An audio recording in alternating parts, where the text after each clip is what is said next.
Is with the Oversight Board. How did I wind up in Puerto Rico? I had never been to Puerto Rico before I ended up on the Oversight Board.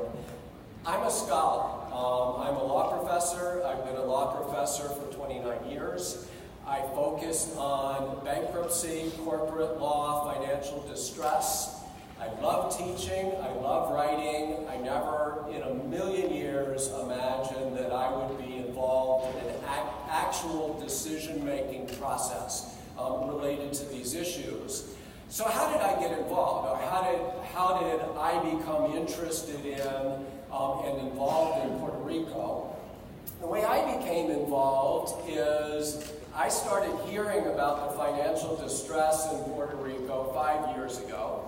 About the time when folks on the mainland began hearing about the distress. The particular event that brought Puerto Rico to my mind was the enactment of the Recovery Act in 2014 and the effort to put in place a restructuring mechanism for the public corporations of Puerto Rico. As I said, I'm a bankruptcy scholar. I have been writing about Detroit and about some of the other municipal bankruptcies, so I got very involved and interested in this. I started writing a variety of different things. I wrote several op-eds, opinion columns in the Wall Street Journal about the situation in Puerto Rico.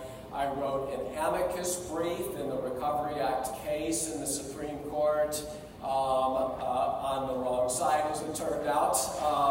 I wrote a couple of little articles, all this time thinking that I would just keep doing what I've always done, which is write these articles telling Congress what they ought to do, telling the courts what they ought to do, and like most law professors, expecting that nobody would actually listen to me, and I would just keep writing my articles.